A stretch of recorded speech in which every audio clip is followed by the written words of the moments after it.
Oke. Assalamualaikum warahmatullahi wabarakatuh. Baiklah, kami di sini bertiga orang akan mempresentasikan artikel penelitian kami. Yang masing-masing terdiri dari yang pertama ada Jihan Humairah, yang kedua Cindy Valencia, dan selanjutnya saya sendiri Intan Srizalvia. Untuk presentasi pertama diberikan waktu dan tempatnya kepada Jihan Humairah. Kepada Jihan dipersilahkan. Terima kasih kepada Intan.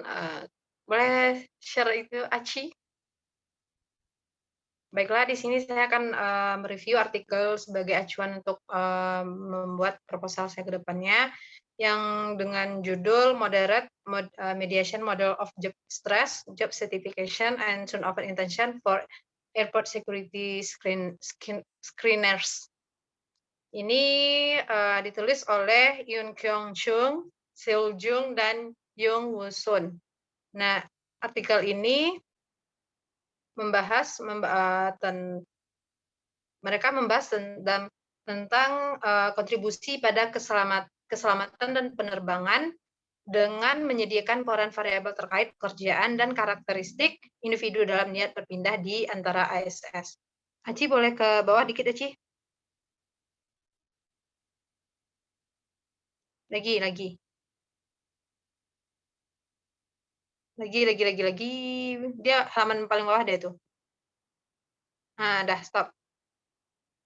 Saya ulangin lagi, mereka membahas tentang bagaimana kontribusi pada keselamatan penerbangan dengan menyelidiki peran variabel terkait pekerjaan dan karakteristik individu dalam niat perpindahan di antara ASS. Secara khusus, mereka mengeksplorasi apakah stres kerja meningkatkan niat berpindah di ASS dan apakah kepuasan kerja memediasi hubungan antara stres kerja dan niat berpindah. Selain itu, mereka menguji peran motivasi individu sebagai moderator model mediasi ini. Nah, selanjutnya kita akan membahas, mereka membahas tentang stres kerja, kepuasan kerja, job stress, job specification, dan keinginan berpindah. Turnover intention adalah kemungkinan karyawan meninggalkan organisasi tempat dia berada. Peningkatan turnover intention sangat memungkinkan perkembangan menjadi perpindahan aktual. Berdasar stres kerja dan kepuasan kerja merupakan faktor predisposisi penting. Lanjut, Ci.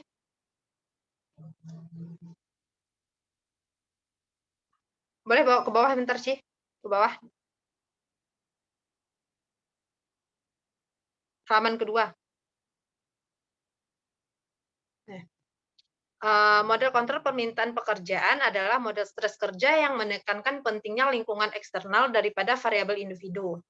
Model ini menggunakan tuntutan pekerjaan psikologis dan lintang pekerjaan sebagai dua karakteristik yang menentukan tingkat stres kerja. Dalam konteks model diharapkan mengalami tingkat stres yang tinggi. Ini karena pemeriksaan keamanan melibatkan permintaan pekerjaan yang tinggi dengan tekanan waktu dalam situasi di mana penumpang yang sangat stres sedang mengantri. Ancaman seringkali sulit dideteksi secara akurat dengan sinar X. Lingkungan kerja menawarkan keleluasaan pekerjaan yang rendah, dan ASS ditugaskan ke shift kerja dengan sedikit kemampuan untuk mengubah urutan kerja atau model. Namun, untuk mengevaluasi stres kerja ASS secara lebih akurat, mereka sepenuhnya memahami beragam faktor seperti budaya organisasi dan hubungan interpersonal selain aspek terkait pekerjaan seperti tuntutan pekerjaan psikologis dan garis lintang pekerjaan. Dalam penelitian ini, mereka tujuannya untuk menguji bagaimana stres kerja ASS yang muncul dari berbagai sumber, termasuk faktor-faktor organisasi mempengaruhi turnover intention. Terdapat hipotesis pertama, yaitu kepuasan kerja memediasi hubungan antar stres kerja dengan turnover intention. Yang itu termasuk yang kedua, yaitu the role of development work into motivasi, yaitu para motivasi kerja yang ditentukan sendiri. Nah, menurut teori penentuan nasib sendiri, perilaku manusia diatur sesuai dengan tingkat penentuan nasib sendiri yang dipengaruhi oleh keinginan psikologis, dasar untuk otonomi, kompetensi, dan keterkaitan. Teori ini menyatakan bahwa semakin aktivitas ditentukan sendiri, semakin motivasi intrinsik diinduksi. Sebagai Deci dan Rian pada tahun 1985 mengusulkan motivasi yang ditentukan sendiri dapat diukur sepanjang kontinum menentukan nasib sendiri yang mencakup motivasi ekstrinsik, regulasi, diidentifikasi, dan motivasi intrinsik.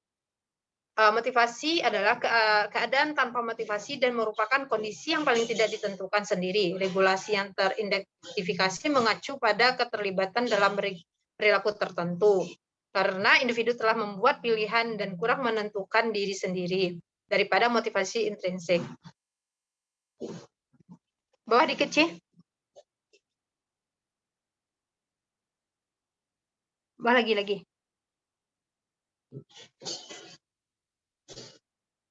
Nah, teori penentuan nasib sendiri menarik kesimpulan bahwa jika keinginan psikologis individu terpuaskan melalui pekerjaan, dia akan cenderung tetap dalam pekerjaan yang sama. Bahkan jika suatu kerja eksternal sulit, dalam berargumen bahwa perputaran kerja erat dikaitkan dengan motivasi, menunjukkan bahwa motivasi kerja ditentukan sendiri atau SDWM dikaitkan dengan Truth of Intention. Dengan cara ini,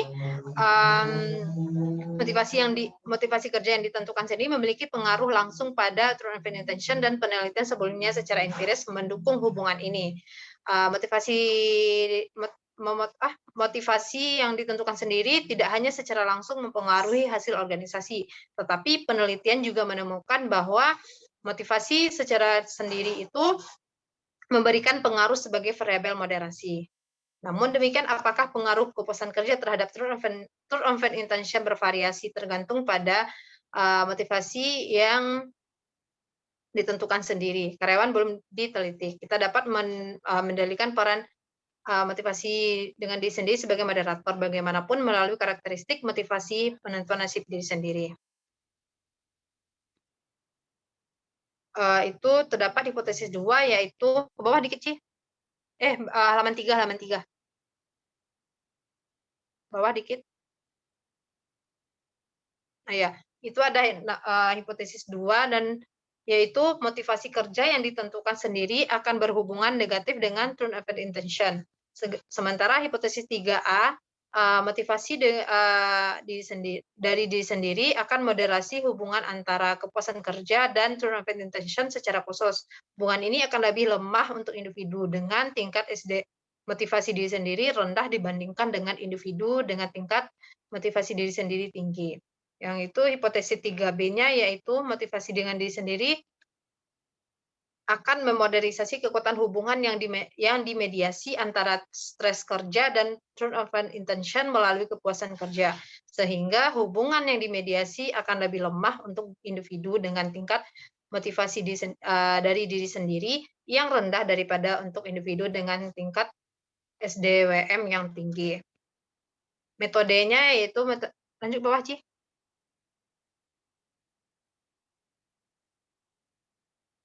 Masuk poin kedua yaitu metode. Nah, stop. Yang pertama yaitu data dikumpulkan dari 492 pemeriksa keamanan bandara dari 2 bandara yang berlokasi di Korea. Di mana ada 175 laki-laki dan 267 perempuan. Usia rata-rata peserta adalah 28 tahun dengan kisaran 18 tahun sampai 50 tahun. Rata-rata masa kerja di perusahaan ini yaitu selama 47,93 bulan sama dengan 39 berkisaran 1 bulan sampai 182 bulan. Ke atas dikit, Ci.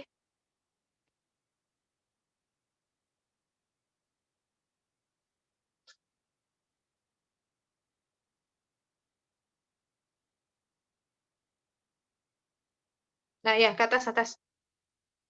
Dikit aja. Dah. Yang merupakan bandara internasional terbesar dan tersibuk di Korea Selatan. dan di Bandara Internasional Gimpo yang melayani sebagian besar jutaan domestik dan menawarkan penerbangan internasional terbatas ke Jepang, Taiwan, dan Cina. Nah, pengukurannya yaitu yang pertama skala stres kerja untuk karyawan Korea. Stres kerja diukur dengan menggunakan skala stres kerja Korea atau KOS yang berisi 43 item yang dikembangkan oleh Chang dan teman-temannya. KOS yang disponsori oleh Badan Keselamatan dan Kesehatan Kerja Korea dikembangkan untuk menyelidiki penyebab stres kerja tertentu secara nasional. Ukuran ini berisi 8 subskala lingkungan fisik, 3 item misalnya saya harus bekerja dalam waktu lama dalam posisi yang tidak nyaman. Permintaan pekerjaan yaitu 8 item misalnya pekerjaan saya menjadi semakin menuntut. Selanjutnya itu kontrol pekerjaan yang tidak memadai. Itu ada 5 item. Misalnya pekerjaan saya membutuhkan keterampilan atau pengetahuan tingkat tinggi. Selanjutnya itu konflik interpersonal, ada 4 item, misalnya saya memiliki seseorang yang memahami kesulitan saya di tempat kerja. Ketidakamanan kerja itu ada 6 item, misalnya masa depan saya tidak pasti karena situasi perusahaan saya saat ini tidak stabil. Sistem organisasi itu ada 7 item, misalnya kebijakan organisasi perusahaan saya adil dan masuk akal.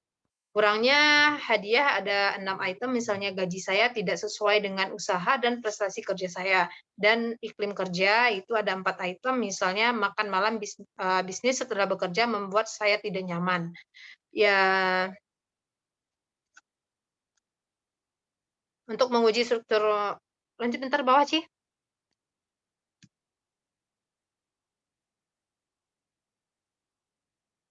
Bawah lagi. Lagi, Ci. Ya, udah stop. Untuk menguji struktur faktor cost, mereka melakukan analisis faktor konfirmator atau CFA membandingkan model faktor tunggal dengan model 8 faktor. Yang kedua itu kepuasan kerja. Kepuasan kerja diukur dengan menggunakan skala 5 item yang digunakan oleh Barak dan kawan-kawan. 4 item diambil dari skala kepuasan kerja yang dikembangkan oleh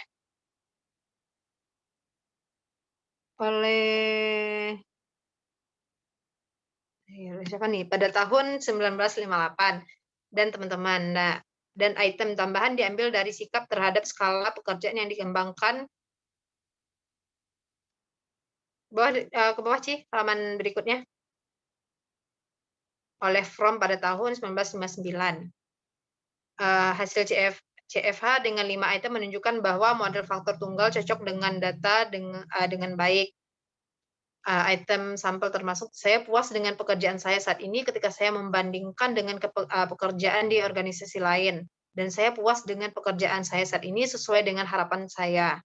Setiap item dinilai menggunakan skala liter, 4 poin mulai dari 1 sampai 1 sama sekali tidak, dan 4 sangat banyak. Nah, yang ketiga yaitu niat berpindah. Turnover diukur menggunakan skala 4 item yang dikembangkan oleh Bang Bakher pada tahun 1992. 2 item diambil dari kuesioner penelitian organisasi Mikher. Kemungkinan saya akan aktif mencari pekerjaan baru di tahun depan. Dan saya sering berpikir untuk berhenti. 2 item tambahan diambil dari kuesioner komitmen organisasi. Hanya perlu sedikit perubahan dalam keadaan saya saat ini untuk menyebabkan saya meninggalkan organisasi ini. Yang selanjutnya itu motivasi kerja yang ditentukan sendiri, yaitu motivasi kerja diukur dengan menggunakan 16 item skala motivasi situasional. Menilai motivasi yang ditentukan intrinsik, yaitu ada 4 item, misalnya karena saya pikir pekerjaan itu menarik, peraturan yang teridentifikasi 4 item, misalnya karena saya melakukan pekerjaan untuk kebaikan saya sendiri, regulasi eksternal, ada 4 item, misalnya karena saya harus melakukan pekerjaan dan motivasi ada 4 item, misalnya saya bekerja tetapi saya tidak yakin apakah itu sepadan. Untuk menguji struktur faktor SIM, mereka membandingkan model faktor tunggal dengan model 4 faktor menggunakan CFH. Kedua model faktor tunggal memberikan sendiri kesesuaian yang dapat diterima dengan data. Ke atas, bentar, Ci.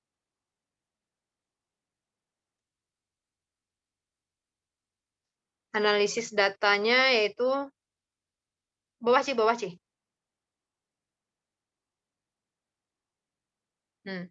Analisis data mereka menganalisis data menggunakan SPSS statistik 21. Pertama untuk mengidentifikasi apakah data berdistribusi normal. Mereka memperoleh nilai skew news atau kurtosis, juga melakukan analisis korelasi person untuk menguji hubungan keseluruhan antara variabel penelitian. Selanjutnya mereka menggunakan makro indirect untuk menilai pengaruh mediasi keputusan kerja terhadap hubungan antar stres kerja dan turn of intention. Akhirnya mereka melakukan analisis mediasi yang dimodelisasi menggunakan makro proses yang disarankan oleh Frank Khotbah dan teman-teman untuk memperkirakan efek tidak langsung bersyarat dari stres kerja pada turn of intention melalui keputusan kerja sebagai fungsi motivasi yang ditentukan sendiri. Yaitu hasil dari statistik deskriptif, bawah Ci. Statistik deskriptif dan korelasi untuk semua variabel ditampilkan pada tabel berikut. Lanjut Ci.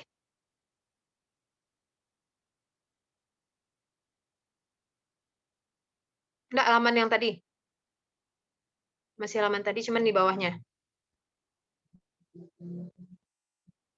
Ya, bawah dikit.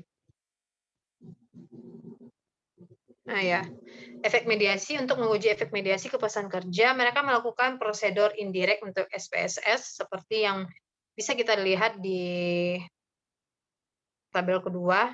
Stres kerja memiliki efek positif pada turn of intention dengan nilai B 2,13, B 0,50, B kecil dari 0,001 dan berpengaruh negatif terhadap keputusan kerja.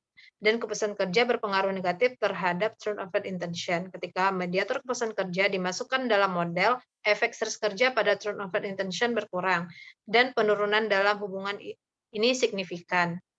Selain itu menggunakan bootstrap untuk memverifikasi signifikansi pengaruh tidak langsung dari keputusan kerja pada hubungan antara stres kerja dan turn of intention. Mereka menghitung interval kepercayaan 95% dari estimasi parameter menggunakan 5.000 data sum. Dari sampel data mentah, pengaruh tidak langsung kondisional stres kerja terhadap turn of intention melalui keputusan kerja adalah signifikan. Yang selanjutnya itu efek mediasi yang dimodelisasi. Untuk menguji mediasi yang dimodelisasi, mereka mengadopsi model 14 menggunakan pendekatan tercin. Variabel yang digunakan sebagai komponen dari istilah interaksi adalah Mean Center untuk meminimalkan multikolinaritas dan memfasilitas interpretasi efek interaksi. Sejak studi sebelumnya melaporkan bahwa gender dan tenurial mempengaruhi turn of intention.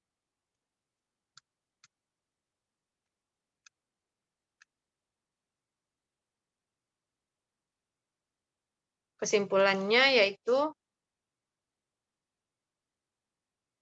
bawah Ci, halaman selanjutnya Ci.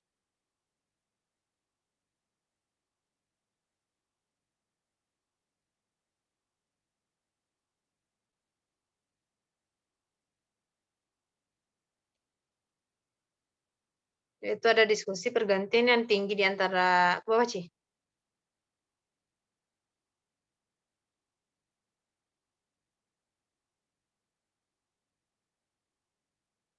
Halaman 7 aja lah Ci, halaman 7. Yang hasilnya.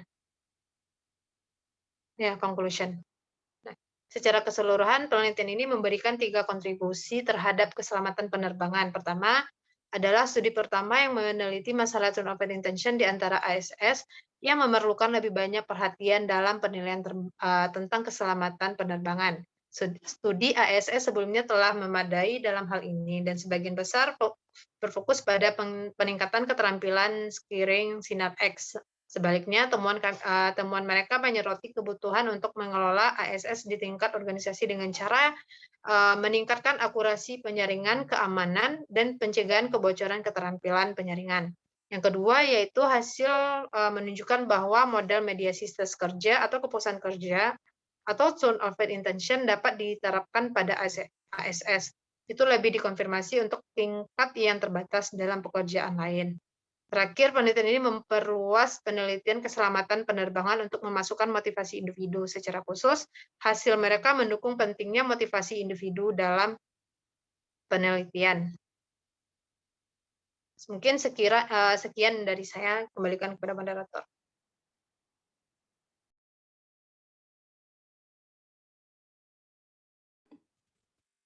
Sepertinya moderator hilang sinyal. Jian aja ambil alih, Jen. Baik, mungkin moderatornya ya itu sinyalnya hilang, mungkin bisa dilanjutkan oleh Cindy Valencia. Baiklah, terima kasih kepada moderator.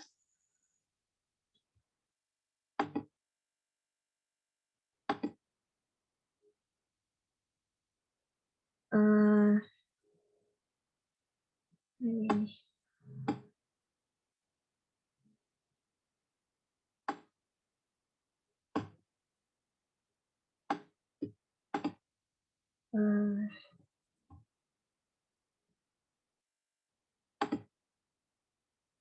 Baiklah, saya akan prestasikan jurnal saya itu tentang pengaruh mediasi motivasi kerja terhadap pengaruh desain pekerjaan dan budaya organisasi terhadap kinerja SDM.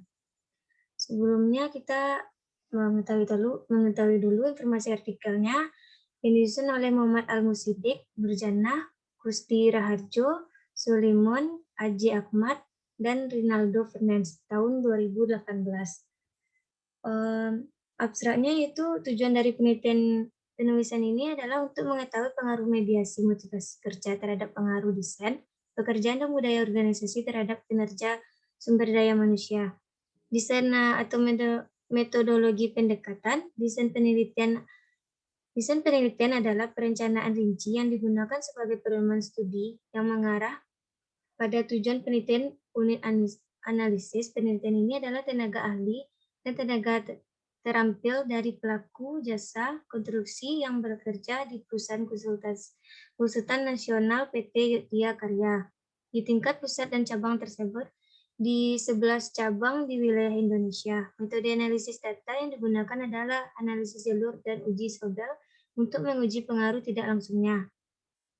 Temuan atau berdasarkan hasil analisis yang dapat disampulkan, beberapa hal yang antara lain terdapat pengaruh langsung yang disignifikan dari desain kerja terhadap kinerja sumber daya manusia dan motivasi kerja, terhadap pengaruh langsung yang disignifikansi budaya organisasi terhadap motivasi kerja dan kinerja sumber daya manusia, dan terdapat pengaruh langsung yang signifikan antara motivasi kerja terhadap kinerja sumber daya manusia. Terdapat pengaruh yang tidak langsung desain kerja terhadap kinerja sumber daya manusia melalui variabel mediasi.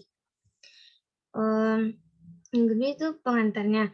Berkaitan dengan perkembangan bidang manajemen sumber daya manusia, telah dilakukan berbagai penelitian khususnya yang berkaitan dengan kinerja pegawai, berupa fakta empiris tentang kinerja SDM. Dengan pendekatan dan aspek kajian yang berbeda-beda, melaporkan bahwa kinerja adalah proses yang secara signifikan mempengaruhi keberhasilan organisasi dengan peran manajer dan pekerja untuk bekerja sama untuk menetapkan harapan, meninjau hasil dan menghargai kinerja dalam hal pendekatan Luna adalah fungsi dari motivasi, kemampuan dan kesempatan Robbins. Tingkat keterampilan seseorang di dunia tidak cukup untuk menyelesaikan tugas tanpa pemahaman yang jelas tentang pekerjaan yang akan dilakukan dan bagaimana melakukannya.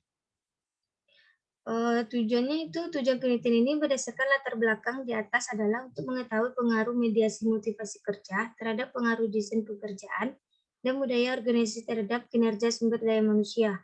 Beberapa penelitian terdapat telah mengaji secara parsial hubungan antara desain kerja dan budaya organisasi terhadap motivasi dan motivasi terhadap kinerja SDM sebagai berikut. Pertama, pengaruh desain kerja tersebut terhadap motivasi kerja dengan dua kelompok. Hasil penelitian itu penelitian yang menyatakan signifikan dan pengaruh positif. Dan studi yang menunjukkan tidak ada pengaruh Kedua, pengaruh budaya organisasi terhadap motivasi kerja. Dengan dua kelompok hasil penelitian, yaitu penelitian yang menyatakan adanya pengaruh yang signifikan dan positif. Studi menunjukkan pada tidak ada efek. Ketiga, pengaruh motivasi terhadap kinerja SDM, di mana secara keseluruhan penelitian menemukan hasil yang signifikan dan positif. Beberapa penelitian di atas belum diuji cobakan pada jasa konstruksi. Keaslian penelitian terletak pada pengujian komprehensif desain kerja, budaya organisasi pada motivasi dan dampaknya terhadap kinerja SDM, dan penelitian pemodelan sumber daya manusia pada jasa konstruksi, khususnya Indonesia.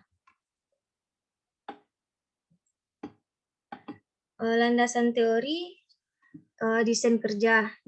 Teori dan penelitian desain kerja sebagai besar mengabaikan masalah keragaman tenaga kerja dan demografi disertai dengan perubahan ekonomi, teknologi, dan budaya. Diunduh pada perpustakaan universitas memerlukan perubahan yang sepadan dalam cara kerja, struktur, dan terorganisasi. Sedangkan budaya organisasi, salah satu tantangan khusus bagi para pemimpin pendidikan saat ini adalah kemampuan mereka untuk memperoleh wawasan yang kaya dan kebijakan tentang sifat kebangsaan yang ada di dalam organisasi mereka. Semakin praktik, kepemimpinan dan budaya organisasi juga tampaknya terutama difokuskan pada bukti yang mengukur praktik organisasi dan pembelajaran siswa secara reduction.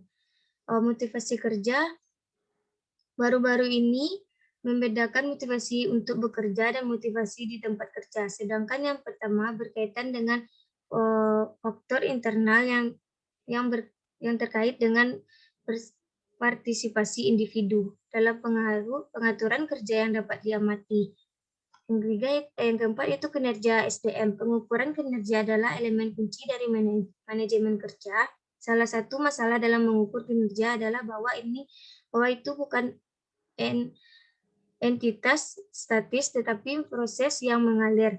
Karenanya ada sejumlah tingkatan di mana kinerja dapat diukur, seperti input, output, dan proses. Untuk meningkatkan kinerja, penting untuk mengukur aspek multidimensi kinerja yang memainkan peran dominan dalam sistem pengukuran kinerja untuk mengukur dan pengelolaan kinerja yang lebih baik. Hipotesisnya satunya adalah ada pengaruh langsung desain pekerjaan terhadap motivasi kerja. Yang keduanya ada pengaruh langsung desain pekerjaan terhadap kinerja sumber daya manusia. Ketiganya terdapat pengaruh langsung budaya organisasi terhadap motivasi kerja. Yang keempat itu terdapat pengaruh langsung budaya organisasi terhadap kinerja sumber daya manusia. Yang kelima ada pengaruh langsung motivasi kerja terhadap kinerja sumber daya manusia. Yang keenam, ada pengaruh tidak langsung pekerjaan desain terhadap kinerja sumber daya manusia melalui motivasi kerja. Yang ketujuh, yang terakhir, ada pengaruh tidak langsung budaya organisasi terhadap kinerja sumber daya manusia melalui motivasi kerja. Kerangka konsepnya, X1-nya desain kerja, X2-nya organisasi budaya, Y-nya SDM pertunjukan, dan M-nya kerja motivasi.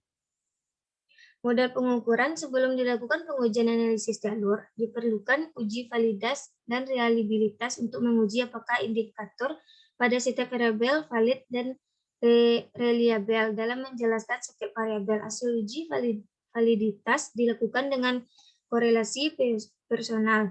Jika nilai korelasinya adalah W 0,5, maka indikator tersebut valid, seperti yang dijelaskan pada tabel pertama, menunjukkan bahwa semua indikator memiliki nilai korelasi V 0,5. Oleh karena itu, setiap indikator yang valid menggambarkan suatu variabel. Selain uji validitas, diperlukan uji reliabilitas dengan melihat nilai reliabilitas konstruk. Jika nilai reliabilitas konstruk adalah V 0,7, maka variabel tersebut dikatakan reliable. Hasil uji reliabilitas menunjukkan bahwa nilai reliabilitas konstruk semua variabel adalah W 0,7. Oleh karena itu, semua variabel dikatakan reliable. Hasil pengukuran model menunjukkan bahwa semua indikator memiliki nilai high 0,05 sehingga semua indikator signifikan mengukur variabel penelitian.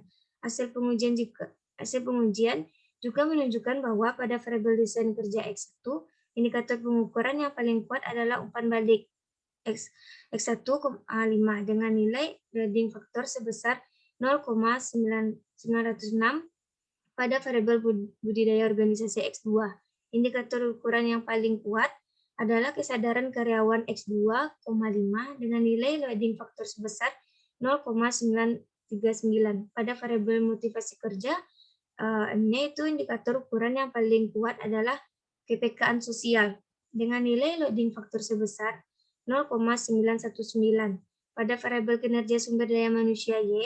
Indikator pengukuran yang paling kuat adalah hasil error yang rendah dengan nilai loading faktor sebesar 0,891.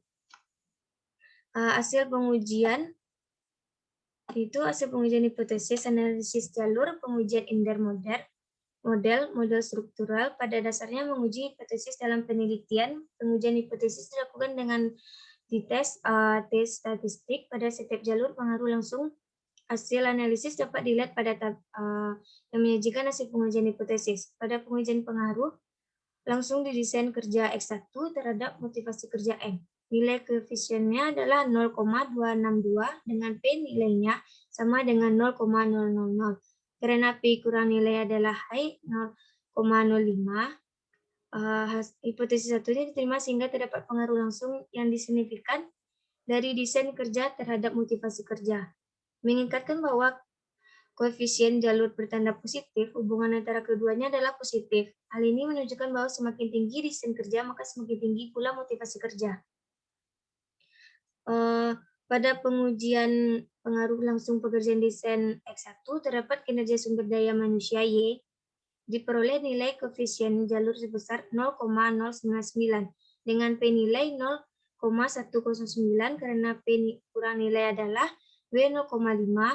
Hipotesis 2-nya ditolak sehingga tidak ada pengaruh langsung yang signifikan dari desain kerja terhadap kinerja sumber daya manusia. Hal ini menunjukkan bahwa tinggi atau rendahnya desain kerja tidak akan mengakibatkan perubahan tinggi atau rendahnya kinerja sumber daya manusia. Pada pengujian pengaruh langsung budaya organisasi X2, terdapat motivasi kerja diperoleh nilai koefisien jalur sebesar 0,101 dengan P nilai kurang nilainya sama dengan 0,131 karena P kurang nilai adalah W 0,05. Hipotesis 3 ditolak sehingga tidak dapat pengaruh langsung yang signifikan budaya organisasi terhadap motivasi kerja. Hal ini menunjukkan bahwa tinggi atau rendahnya budaya organisasi tidak akan mengakibatkan perubahan tinggi atau rendahnya motivasi kerja. Dalam menguji pengaruh langsung budaya organisasi X2 ini terdapat kinerja sumber daya manusia Y. Diperoleh nilai koefisien jalur sebesar 0,196 dengan P kurang nilai 0,013 karena P kurang nilai adalah high 0,5.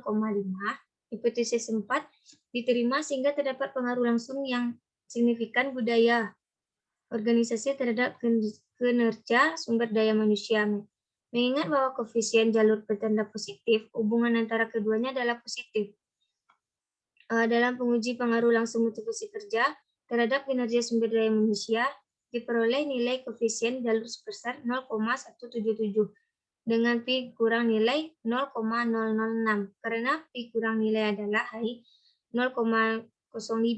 Sedangkan hipotesis 5 diterima sehingga terdapat pengaruh langsung yang signifikan antara motivasi kerja terhadap kinerja sumber daya manusia, menyatakan bahwa koefisien jalur bertanda positif.